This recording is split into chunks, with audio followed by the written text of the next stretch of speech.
জায়গায় জিজ্ঞেস করছি ভাই শয়তান কটা? বলছে ভাইজান শয়তান তিনটে। আমি বলছি নাম বলো। বলছে একজনের নাম ইবলিস, তিবলিস আর খিবলিস। বুঝতে পারছেন না আমার ভাইরা? তো জেনে রেখে যান, আমাদের মূল জিনিস বুঝা লাগবে। আর কাইয়ুমুজ্জামান বড় হুজুর কেবলা বলতেন বাবা শয়তান হচ্ছে চারটে। কটা? চারটে। এক নাম্বার মানুষ শয়তান। কে শয়তান? মানুষ শয়তান। মানুষ শয়তানি করবে, চুরি করবে, ডাকাতি করবে, গাছে বেঁধে ঘাচা রেখ দান, দেখবেন সিধে হয়ে যাবে। ঠিক কি না? খুব ভালো করে লিগালি বুঝো তোমরা ব্রেনে। দু নাম্বার জিন শয়তান। যদি আয়াতুল কুরসি পড়ে ফুঁক দি, সূরা জিনের আয়াত পড়ে যদি ফুঁক দি, জিনও দেখবেন আগুন লাগার মতো ছুটবে। ঠিক কি না? জেনে রাখেন। অনুরূপ ভাবে তিন নাম্বার, যদি আপনার আমার তৃতীয় নাম্বার ইবলিস শয়তান। আমরা তাকবীর ধ্বনির আওয়াজ দেব, ইবলিস আগুন লাগার মতো ছুটবে তাকবীরের আওয়াজ দিলে। ঠিক কি না? আর চতুর্থ নাম্বার মন যদি শয়তান হয়, আমি যদি মন বলে আপনার বাজারের নাম কি? বাবুরহাট বাজার। বাবুরহাট বাজারে ফাংশন হচ্ছে, দেখতে যাব, কেউ রুখতে পারবে? কেউ রুখতে পারবে না। এই মনকে রুখার জন্য আপনার আমার এই মনটাই হলো সব। তাহলে অন্তর দখল মানে পুরো বডিটাই দখল। হাদিস পাক শুনেন, আল্লাহ রাসূল বলছেন মান হাব্বা আল্লাহ রাসূল বলছেন ইন্না ফিল জাসাদা লা মুদগাতুন ইজা সালুহাত সালুহাল জাসাদা কুল্লুহু। हमारे दिल के अंदर एक गोश्त का टुकड़ा है, अगर वो गोश्त का टुकड़ा पाक रहे तो पूरा कंप्लीट बॉडी पाक। গোস্তের টুকরা পাক মানে পুরো বডিটাই পাক, আর গোস্তের টুকরা না পাক মানে বডি কি? জোরে বলো না, বডি না পাক। তাহলে গোস্তের টুকরা পাক মানে বডি পাক, আর গোস্তের টুকরা না পাক মানে বডি না পাক। এই গোস্তের এই অন্তরকে আল্লাহ তিন ভাগে ভাগ করেছেন। খুব মনোযোগ দিয়ে শুনেন। ক ভাগ? তিন ভাগ। এক নাম্বার কলবে সলিম, সুস্থ অন্তর। কি অন্তর? সুস্থ অন্তর। হাক্কানি আল্লাহর ওলি যারা, ইনাদের অন্তর পাক না না পাক? পাক। দাদা হুজুরের এক খলিফা শুয়ে আছেন হাওড়া উলুবেরিয়ায়, নাম হাফেজ জামাল উদ্দিন রহমাতুল্লাহ আলাইহি। রাস্তা দিয়ে ইপার উপার হতে গেলেন, রোড অ্যাক্সিডেন্টে ইন্তেকাল করে গেলেন। আচ্ছা বলো তো ভারতের নিয়ম অ্যাক্সিডেন্ট হলে কি করতে হবে? জোরে বলেন। পোস্টমর্টম করতে হবে। হুজুরের লাশকে পোস্টমর্টম খানায় নিয়ে চলে গেলেন। হুজুরের ভক্ত মুরিদ মুহিব্বিনেরা হুজুরের লাশকে পোস্টমর্টম খানায় নিয়ে চলে গেলেন।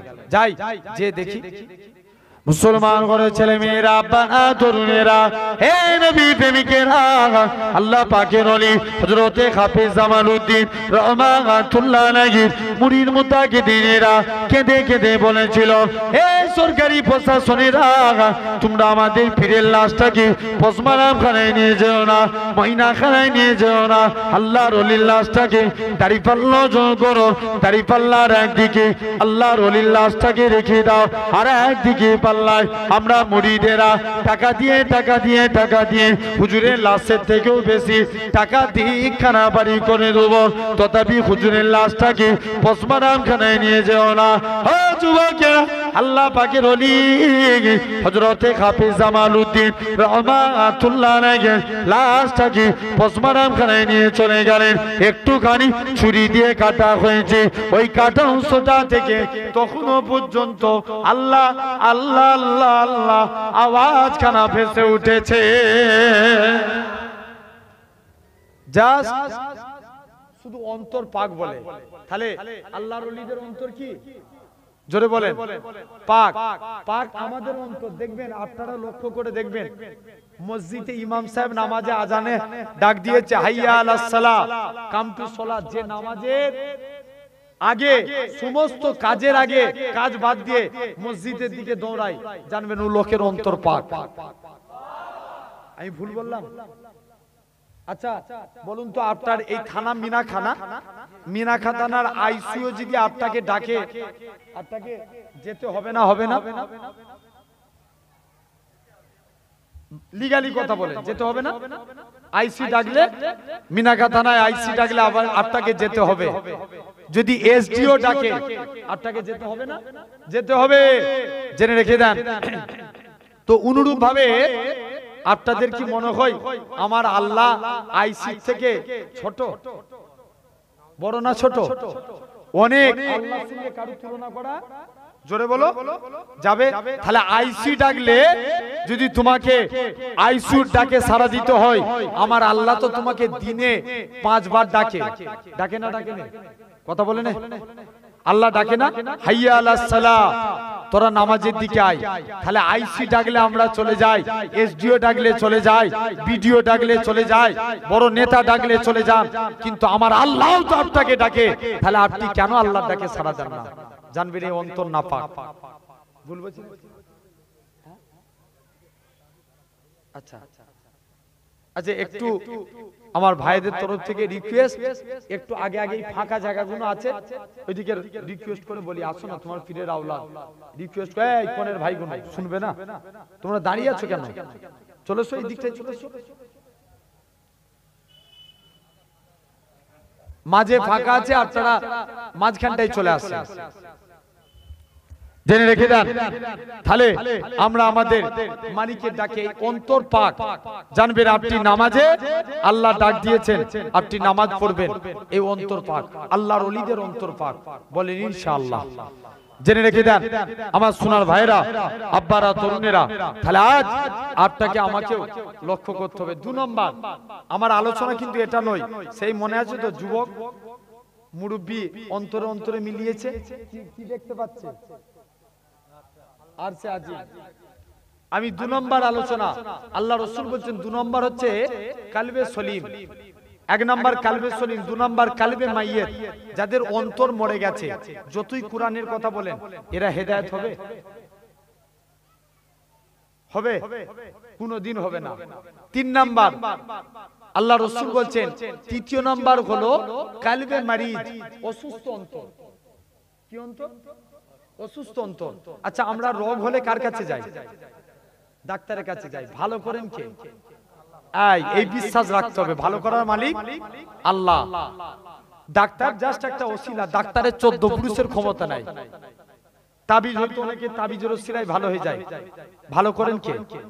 আল্লাহ। সর্বক্ষমতার মালিক আমার আল্লাহ।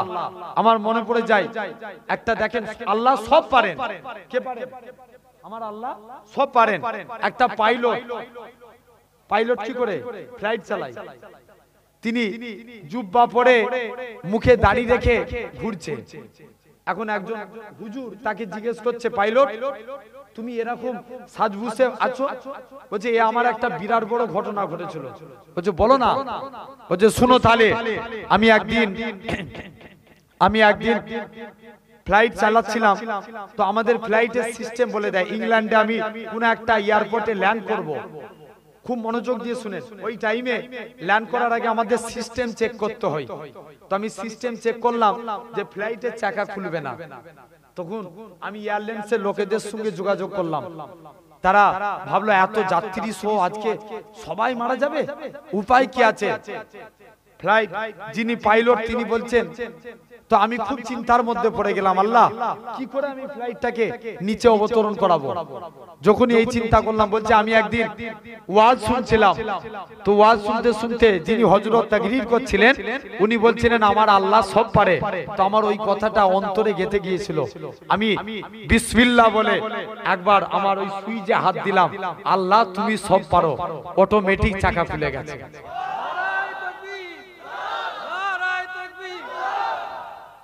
আমার ভাইরা, তথাপিও তাহলে দেখেন আপনাকে আমাকে আল্লাহ সব পারেন। তো এই 3 নাম্বার আলোচনা হচ্ছে কালবে মারিজ, অসুস্থ অন্তর। আমরা অসুস্থ অন্তরকে সুস্থ করতে চাই, রাজি আছি না? এটা এই সুস্থ করতে গেলে 4টে কাজ করতে হবে আপনাকে। কটা কাজ? 4টে কাজ। খুব মনোযোগ দিয়ে শুনেন। 1 নাম্বার আল্লাহর জিকির করা লাগবে। আচ্ছা বলুন তো, আপনার এখানে রেল লাইন কত দূর এখান থেকে? সোনারপুর অনেক দূর, শিয়ালদা মনে করেন অনেক দূর। রেল লাইন চোখে দেখেছি তো আমরা। আচ্ছা, রেল লাইনের উপরে যখন উঠে দাঁড়াবেন দেখবেন মনে হয় অনেক দূরে রেল লাইনটা আস্তে আস্তে সরু হয়ে যাচ্ছে। সত্যি সত্যি কি রেল লাইন সরু? তাহলে আমাদের চোখ মিথ্যা বলছে না? জেনে রেখে দেন, এই চোখ রাসূল বলছেন 1500 বছর আগে, ও এজা ফাসাদাত ফাসাদাল জাসাদা কুল্লুহু, अगर वो गोश्त का टुकड़ा नापाक हो जाए तो पूरा कंप्लीट बॉडी नापाक। अल्लाह रसूल बोलছেন আলা ওহি আল কাল, उसका नाम है काल बंतर। জোরে বলে, অন্তর পাক মানে বডি পাক, আর অন্তর নাপাক মানে বডি নাপাক। তো এই জিকির করতে যদি আমরা কন্টিনিউয়াসলি, আব্বাগুনো বসেছেন মাগরিবের টাইমে ঈশার টাইমে 2.5 মিনিট করে 5 মিনিট জিকির করেন আল্লাহ, এক সপ্তাহ করে দেখেন আপনার অন্তরের ময়লা পরিষ্কার হতে থাকবে। মনে করেন আমার এই বাপ সাদা জামা পরেছে, এটা যদি এই মাটিতে ফেলে দেওয়া হয় এর কি হবে? ময়লা হবে। একে পরিষ্কার করার জন্য কি করা লাগবে? সার্ফ বা সাবানের প্রয়োজন। তো আমাদেরও অন্তর গুনাহ করতে করতে, অন্যায় কাজ করতে করতে অন্তর অপরিষ্কার হয়ে গেছে। একে পরিষ্কার করতে গেলে আল্লাহ নামের 1 নাম্বার আল্লাহ জিকির করতে হবে, 2 নাম্বার আল্লাহ শুকরিয়া আদা করব। বলি ইনশাআল্লাহ। কার শুকরিয়া আদা করব? আল্লাহর। খুব আল্লাহ রাসূলের শুকরিয়া আদা করলে আল্লাহ বরকত দেয়। আল্লাহ রাসূলের এক সাহাবী ছিলেন যিনার নাম ছিল আব্দুর রহমান বিন আউফ, যিনি 10 জন জান্নাতীর একজন। জোরে বলবে না? কত জনের? 10 জনের একজন। একদিন নবীর কাছে গেছে, ইয়া রাসূলুল্লাহ, হুজুর বিয়াদবি maaf করেন, আপনার কাছে এসেছি হুজুর, আজকের দিনে আমি মুসলমান হুজুর, আমি আপনার আদর্শ দেখেছি, আমি ঈমানের কালেমা পড়ে মুসলমান হতে চাই। আল্লাহ নবী বলছে এই ব্যাপার, যাও। নবী হাত দিয়ে দিলেন, আব্দুর রহমান বিন আউফ মুসলমান হয়ে গেলেন। মক্কার জমিনে কোটি কোটি টাকার সম্পত্তি সব ত্যাগ করে এখন আল্লাহ রাসূল মুসলমান হয়েছে। মক্কার সাহাবাদের উপর অত্যাচার শুরু হয়ে গেল। সাহাবাদের উপর কম অত্যাচার করেছিল? চ্যাটায়ের মধ্যে গুটিয়ে আপনার আগুনের মধ্যে ফেলে দিত। কলেমা ছাড়বি? সাহাবী বলে আল্লাহর কসম কলেমা ছাড়ব না। আল্লাহ রাসূলের এক সাহাবী আব্দুল্লাহ 40 জন সৈন্য রোমান সম্রাট বন্দী করে নিয়েছে। এ আব্দুল্লাহ, তুমি যদি ইসলাম ত্যাগ করে দাও তোমাকে ছেড়ে দেব, মুক্ত করে দেব। আব্দুল্লাহ বলে না, কলেমা, আমি কলেমা ত্যাগ করব না।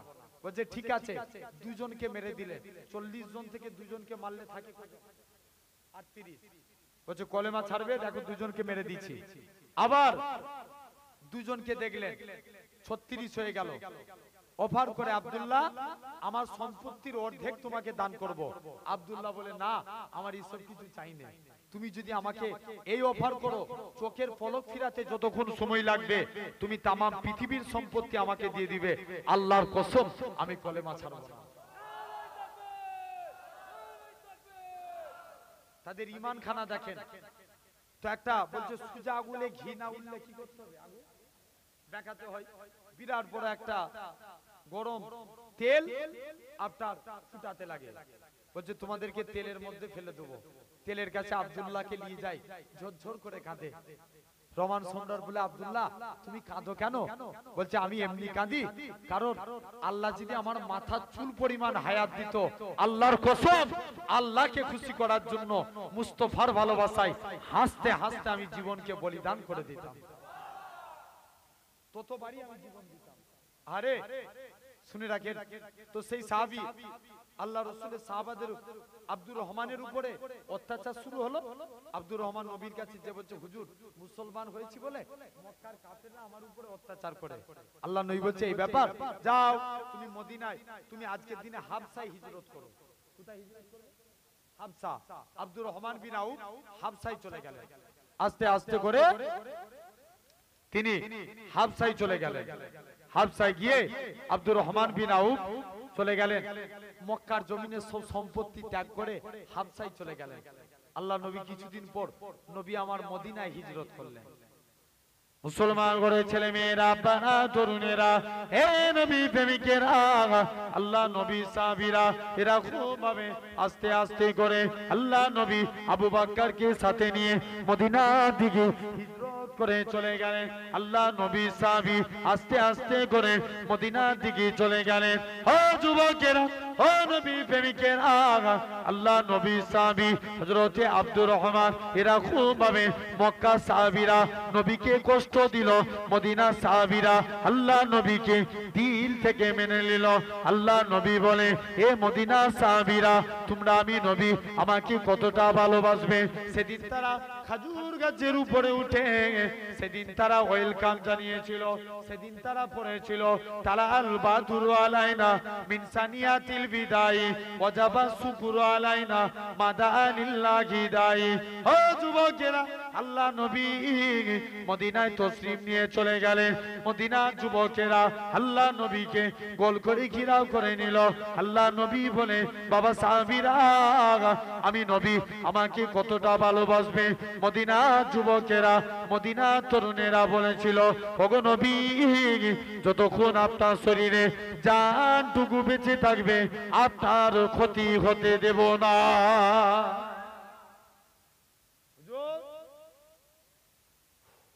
যতক্ষণ আপনার শরীরে জান বেঁচে থাকবে আপনার কোনো ক্ষতি হবে না। আল্লাহ নবী বলছে, ঠিক আছে যাও। আব্দুর রহমান হাবশায় গেলেন। নবী কোথায় এলেন? না, আব্দুর রহমান গেলেন হাবশায়, নবী মদিনায়। ইয়েস, নবী এলেন মদিনায়। আল্লাহ রাসূল মদিনায় চলে এসেছে। হাবশা থেকে আব্দুর রহমান রাসূলুল্লাহর কাছে চলে এসেছে। নবীর কাছে যে বলছে, হুজুর আপনি আমার জন্য দোয়া করুন। আল্লাহ নবী বলে, একটু চুপ করাও না। বলছে, হুজুর আপনি আমার জন্য দোয়া করুন, এটাই আমার জন্য যথেষ্ট। জোরে বলবে না? আল্লাহ নবী বলছে, এই ব্যাপার, বলো তুমি কি চাও। আব্দুর রহমান বলতে লাগে, হুজুর ইয়া রাসূলুল্লাহ, আল্লাহ হুজুর বিয়াদবি maaf করেন, আমি আব্দুর রহমান, আপনি আমার জন্য দোয়া করুন, এটাই আমার জন্য যথেষ্ট। আল্লাহ নবী বলছে, এই ব্যাপার, যাও আমি তোমার জন্য দোয়া করছি। আচ্ছা বলুন তো, এখন দোয়া তার লোক আছে? সেই ভক্তি আছে মানুষের? বাস্তব কথা বলুন। এক পীর সাহেব মুরিদের বাড়িতে দাওয়াতে গেছে। কার বাড়িতে? মুরিদের বাড়িতে। মুরিদ পীর সাহেবকে জিজ্ঞেস করছে, বাবা তুমি এসব, পীর সাহেব মুরিদের বাড়িতে চলে এসেছে, এখন দামি জুতো পরে এসেছে। পীর সাহেব মুরিদ জিজ্ঞেস করছে, মুরিদ পীর সাহেবের জন্য খাসি, গরু, মুরগি অনেক ধরনের অ্যারেঞ্জ করেছে। পীর সাহেব জিজ্ঞেস করছে, বাবা মুরিদ তুই কোথায় পেলিস এসব? বলছে, হুজুর যা হচ্ছে তোমার জুতোর ওসিলায়। জোরে বলো না, জুতোর ওসিলায়। হুজুর তো বিরাট পান খেয়ে যাচ্ছে, পান বুঝেন না, ফুলানো। হুজুর বলছে, বাবা তুই আমায় ভালোবাসিস, বাসিস, আমার জুতোকে এত মহব্বত করিস? বলছে, হুজুর যান, যা হচ্ছে আপনার জুতোর ওসিলায়। খাওয়া দাওয়া কমপ্লিট হয়ে গেছে, হুজুর বাড়ি যাবে।